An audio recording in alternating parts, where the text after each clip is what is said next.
Hey guys, what is going on? NFL Power Rankings for this week. So a little public service announcement here. I am recording this during the day, Tuesday, so 2 more games still need to be played tonight, 4 more teams. So yeah, this isn't going to be the perfect power ranking, but I just wanted to get this power ranking up today because tomorrow I'm going to be doing a 6-hour charity stream from 12 p.m. Eastern Time to 6 p.m. Eastern Time. So if you guys want to come in and check out that stream, I would really appreciate it. So yeah, without further ado, let's get into these power rankings. So coming in at number 32, I do have the Jacksonville Jaguars. So I did think this team would play better this week. You know, their first game after Urban Meyer was fired. I thought it was gonna be like celebrate good times, come on vibes. But they did lose to the Texans. But I guess the good news is Trevor Lawrence didn't throw 4 interceptions. He actually threw 0. But also 0 touchdowns. So, yeah. But coming in at number 31, I do have the team the Jaguars lost to, and that is the Houston Texans. So, yeah, it was a solid win versus the Jaguars for the Texans. I'm honestly pretty impressed that this Texans offense put up 30 points versus this Jaguars defense because the Bills offense couldn't even score 1 touchdown versus this Jaguars defense. So, you got to give the Texans some credit. Putting up 30 points, no matter who you're playing, is pretty impressive. At number 30, I have a team that can't score any touchdowns, and that is the New York Giants. So if you're new here, I am a Giants fan, and you guys might be thinking, oh, this is way too low for the Giants. But listen, the goal of football, the objective of playing football is to score touchdowns. How can an NFL team have multiple games in one season without scoring a singular touchdown? Giants are coming off a loss this past weekend versus Dallas, where yet again, they scored 0 touchdowns. They came away with 2 field goals. They scored 6 points in 4 NFL quarters. Ugh. Coming in at number 28, I have the other New York team. That is the New York Jets. So Zach Wilson played a much better game this past weekend versus the Dolphins. So yes, they lost this game, but it was actually a pretty close game. It was back and forth a ton. Even though they ended up losing, I think this is a step in the right direction for the Jets. Obviously, they're rebuilding. And the main thing you want to see if you're a Jets fan in these final games is Zach Wilson playing well and improving and progressing. And I think he did definitely progress in this past game. At number 28, I have not just America's team, not just this world's team, not just this universe's team, this whole galaxy's team. Well, maybe universe is what's bigger, universe or galaxy? I don't know. This whole galaxy's team. The galaxy's team is the Detroit Lions. When the Detroit Lions win, the galaxy wins, the universe wins. Whichever one of those is bigger. I don't know which one is bigger. But huge upset for the Lions versus the Cardinals this past week, and probably the biggest upset of this season so far. This team has been playing so much better the second half of the season. I know they had a couple games where they almost won in the beginning of the season, but listen, this team, they've been winning the past few games. These 2 wins came during the second half of the season. This tie came sort of recently, so they're moving in the right direction. And you just gotta love this Lions team. You just gotta love Dan Campbell and this Lions team. I love it. I love the big win for them. At number 27, I have the Chicago Bears. Last night versus the Vikings, they lost, and I just gotta say this game was a wreck. This game was an absolute wreck for the Bears. From Nagy just going crazy on the sideline, his absolutely atrocious play calling, this was an absolute wreck for the Bears. The penalties that the Bears had, just really dumb penalties for the Bears. This game was embarrassing for the Bears. You gotta help Justin Fields out. I really think he can be a great quarterback in this league, but you gotta get him an O-line. He tries to do too much because, this O-line really is not good. At number 26, I have the Carolina Panthers. So they lost this past weekend versus the Bills. The Panthers have really just fallen off after their 3-0 start. They only have 2 wins since week 3, which is absolutely crazy. At number 25, I have the Seattle Seahawks. So they haven't played yet, and I'm just keeping them at 25 for now. They're going to play tonight. At number 24, I have the Atlanta Falcons. So they lost by a lot, kind of versus the 49ers this past weekend. And the 49ers just really ran the ball all over their defense in this game.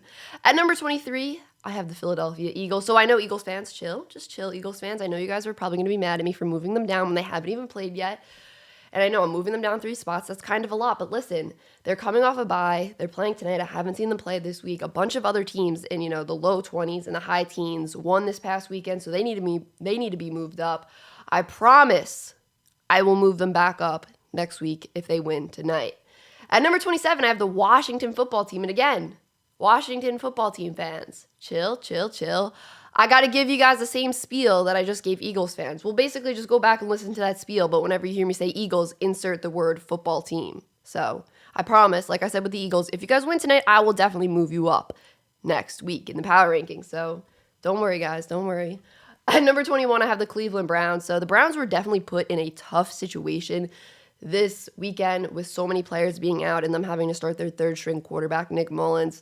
Honestly, Mullins didn't play terrible given, the circumstances, but they did lose a close game to the Raiders. I mean, it looked like they almost got the win there with that late interception, but the offense just couldn't get the first down and the defense couldn't get that big stop at the end of the game. And honestly, the road to the playoffs for the Browns is going to be tough now. It's going to be tough. The Browns are in a tough spot right now. At number 20, I have the team the Browns lost to, and that is the Las Vegas Raiders. So a really solid win for them versus the Browns. Derek Carr's late game interception, it almost lost them this game, but when he got his second try at a game-winning drive, he was able to take care of business, or should I say Carlson was able to take care of business because he is the one who hit the field goal. And that wasn't an easy field goal. It looked pretty windy there. So that was a nice game-winning field goal. Pretty clutch for Carlson. At number 19, I have the Denver Broncos. So a really tough loss for them versus the Bengals. Both teams really needed to win that game, and the Broncos ended up losing. Their defense played great in this game. It's the offense that is the issue for this Broncos team. At number 18, I have the Minnesota Vikings, so a nice win for them in primetime versus the Bears. So is Kirk Cousins, done losing in primetime games? Is that like a thing of the past now? Maybe. I don't know. At number 17, I have the Pittsburgh Steelers. So a really big win for them versus the Titans. I was really surprised that they won this game, honestly. What's really impressive about this win for the Steelers is they only had a total of 35 rushing yards in this game, and they still won. Big Ben was able to take care of business without a run game. Pretty impressive. At number 16, I have the New Orleans Saints. So what an insane win for the Saints. They go down to Tampa Bay, and they don't just beat the Buccaneers. They hold the Buccaneers offense to 0 points. To 0 points. A shutout. It's really, really amazing how their defense played this game. They really got pressure on Brady. They got him out of the pocket, and that's when mistakes happened for this Bucs offense. At number 15, I have the Miami Dolphins. So this is the hottest team in the NFL right now. It's really incredible what they're doing. So they won the first game of the season, week 1, and then after that, they lost 7 games in a row. But after that, they won 6 games in a row, and they're currently on that 6-game win streak after beating the Jets this weekend. Really, really crazy how the Dolphins have bounced back. So you got to give a lot of credit to Coach Flores. You really, really do. This team really, really stuck through that 7-game losing streak and now is on a 6-game winning streak. Really polar opposites there, but it's pretty crazy. I can't get over that. That's actually nuts. At number 14, I have the Baltimore Ravens. So this might be, oh my God, my computer is restarting. This might seem a little low for the Ravens. I was a little hesitant to put them at number 14, but a lot of these other teams around them did win this weekend, and the Ravens lost, so I did have to move them down. But this was a really tough loss for them versus the Packers. I wasn't expecting this game to be this close, and they lost by 1 point. By one singular point. Because they went for the 2-point conversion again instead of tying the game late, just like they did versus the Steelers. And yet again, the 2-point conversion, it did not convert. But honestly, I don't hate the move versus Aaron Rodgers. You're going versus Aaron Rodgers. You're not going versus Ben Roethlisberger this time. So I don't hate the move. But it's unfortunate that they lost by 1. Huntley played really, really well. He had 4 total touchdowns in this game. So it's just a tough loss for the Ravens. It's a tough loss. It was a gritty game for them, but I'm sure they'll bounce back. At number 13, I have the Cincinnati Bengals. So a nice win for them versus the Broncos. They are now in first place in the AFC North, which is like, who would have predicted heading into Week 16 that the Bengals would be in first place in their division? Like, who would have predicted that? I certainly did not or would not have. I didn't. I know I didn't. At number 12, I have the San Francisco 49ers. So this offense is really starting to get going for the 49ers. They rushed for 162 yards in their win versus the Falcons. And this team definitely has momentum heading into the final games of this season. At number 11, I have the Buffalo Bills. So a solid win for them versus the Panthers. I like how they actually decided to run the ball in this game. I've been saying the Bills need to establish the run more. Ask Josh Allen to do less. And they did run the ball a ton with Singletary in this game, and it seemed to have worked. At number 10, I have the Los Angeles Chargers, so a tough loss for them versus the Chiefs. They allowed the Chiefs to come back and win in overtime, but wow, that game was so much fun to watch. Like, I'm so excited to watch Herbert versus Mahomes twice a year for the next decade. At number 9, I have the Tennessee Titans, so a pretty surprising loss for them versus the Steelers. Tannehill, he really didn't play well in this game. At number 8, I have the Arizona Cardinals. So I feel like a lot of people are freaking out about the Cardinals, like really, really freaking out about the Cardinals. So yes, losing back-to-back games, it's not good. It's not ideal. You don't want to do that, especially when one of the teams you lost to was the Lions, and the Lions kind of absolutely dominated you. But I'll say this. I'd be a little concerned about the Cardinals, but I wouldn't totally freak out yet. I think the Lions game might have been a trap game. I still feel like this is a good team.